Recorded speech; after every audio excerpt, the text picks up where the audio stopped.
भारत बनाम पाकिस्तान टी20 विश्व कप 2026 में 15 फरवरी को जो एक मुकाबला होना है, जिसे लेकर कई सारी अटकलें हर बार लगाई जाती हैं। हाई वोल्टेज मुकाबला बताने की जो कोशिश करी जाती है।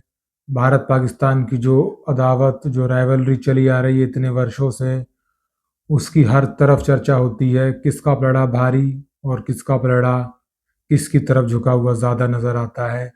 सब एक्सपर्ट, तमाम दिग्गज, पूर्व खिलाड़ी सभी अपनी राय देते हैं कि पाकिस्तान के पास ये गेंदबाजी, भारत के पास ये गेंदबाजी, ये बल्लेबाजी, ये खिलाड़ी, वो रणनीति, ये रणनीति।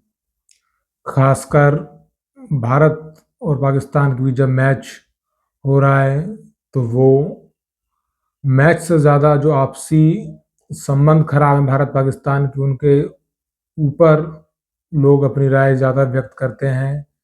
मैच होना चाहिए, नहीं होना चाहिए।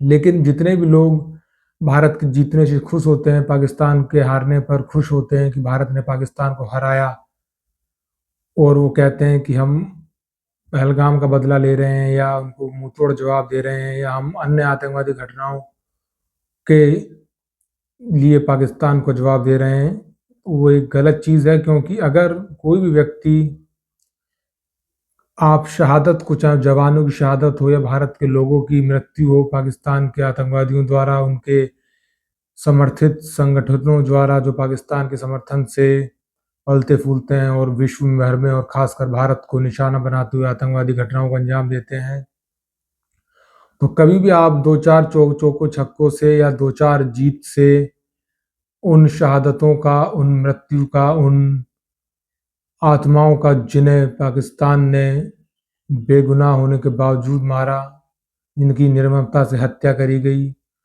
कभी भी उनका बदला नहीं ले सकते। क्योंकि यहाँ ये नहीं भूलना चाहिए कि अगर मैच भारत पाकिस्तान के बीच हो रहा है तो पाकिस्तान भी इसमें अपना रेवेन्यू जनरेट कर रहा है, पाकिस्तान को भी आर्थिक लाभ हो रहा है। अब वो अलग बात है कि उस आर्थिक लाभ को पाकिस्तान किस दिशा में लगा रहा है, किस काम में लगा रहा है। लेकिन जो लोग दो चार भारत के छक्के लगते हैं पाकिस्तान के विरुद्ध, उनकी गेंदबाजी पर भारत जीतता है, जसप्रीत बुमराह विकेट लेते हैं, भारत के और खिलाड़ी बेहतर खेलते हैं, पाकिस्तान को शिकस्त देते हैं, तो कभी भी वो तुलना नहीं होनी चाहिए। क्योंकि ये नहीं भूलना चाहिए, खेल के मैदान पर तो जीत हार एक पहलू हमेशा ही रहेगा। कभी कोई जीतेगा, कभी कोई जीतेगा, लेकिन उन चीख पुकारों का, उस खून का हिसाब मैदान पर बहते हुए पसीने से नहीं हो सकता, मैदान पर लगते हुए चौको छक्कों से या रनों की बारिश नहीं हो सकता। उन माँओं की गोद जो पाकिस्तान ने सूनी करी अपनी आतंकवादी घटनाओं से, उसका हिसाब 2 ढाई 3 घंटे के मैच में कभी भी नहीं हो सकता, चाहे कुछ भी कहा जाए। क्योंकि जब घटना घटित होती है तब जो तनाव दिखाने की कोशिश करी जाती है कि पाकिस्तान का बहिष्कार किया जाए, पाकिस्तान के साथ ना खेला जाए, लेकिन बीसीसीआई, भारतीय क्रिकेट बोर्ड हमेशा ये चाहता ही है, कहीं ना कहीं आप देखें मंशा हमेशा रहती है, चाहे वो सामने जाहिर हो या ना हो, कि पाकिस्तान के साथ मुकाबला हो, हाई वोल्टेज मुकाबला महामुकाबले की तरह पेश किया जाए और उससे भरपूर रेवेन्यू कमाया जाए। दूसरी ओर पर सरकार भी कोई रोक लगाती हुई नज़र नहीं आती है। वो भी सिर्फ अपने भाषणों में पाकिस्तान से बदला लेते हुए उसे वैश्विक मंच पर अलग थलग करने की बात कहती हुई नज़र आती है। लेकिन पाकिस्तान को आप खुद ही वैश्विक मंच पर अलग थलग नहीं कर रहे हैं तो आप उसका क्या बिगाड़ सकते हैं। क्योंकि जब वैश्विक मंच की बात आती तो विश्व कप क्या है, विश्व कप कोई घरेलू टूर्नामेंट तो है नहीं, विश्व कप अंतर्राष्ट्रीय टूर्नामेंट है जिसमें विश्व भर की टीमें हिस्सा लेती हैं। तो भारत यहाँ क्यों नहीं कहता है कि हम आतंकवादी देश के साथ खेलना कतई ही मंजूर नहीं करेंगे, हम पुरजोर तरीके से इसका विरोध करते हैं।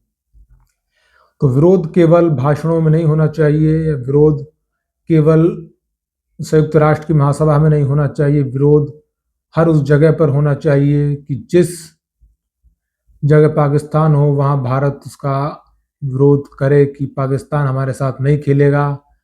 भले ही हमारा रेवेन्यू लॉस हो कुछ हद तक, ऐसा नहीं कि बीसीसीआई कंगाल हो जाएगा, लेकिन हम पाकिस्तान को भी रेवेन्यू नहीं कमाने देंगे। ये भारत को ध्यान रखना चाहिए। बाकी मैच में किसका पलड़ा भारी है वो तो आने वाला वक्त ही बताएगा, क्योंकि जिस तरीके से एशियाई कंडीशन में मैच हो रहे हैं, खासकर श्रीलंका में कोई बड़ा टोटल देखने को नहीं मिल रहा है कि जैसा भारत के बल्लेबाज न्यूजीलैंड के विरुद्ध मारते हुए नजर आए थे 250-250 रन तक के टोटल, ऐसा उम्मीद होने की नजर कमी आ रही है। लेकिन भारत के पास सूर्य कुमार यादव से लेकर अभिषेक शर्मा तमाम बल्लेबाजी, उसके साथ ही भारत के पास हर्षित राणा भले उपलब्ध ना हो, लेकिन मोहम्मद सिराज ने गेंदबाजी भारत की मजबूत करी है। साथ ही पाकिस्तान के पास भी बाबर आजम से लेकर फखर जमान तक अच्छे बल्लेबाज हैं जो भारत की गेंदबाजी को सामना मजबूती से करते हुए नजर आएंगे। बाकी खेल के मैदान पर खेल निष्पक्ष भाव से होता है, तो भारत को भी अपना खेल दिखाना होगा फिर से एक बार पाकिस्तान को धूल चटाने के लिए। जय हिंद, जय भारत।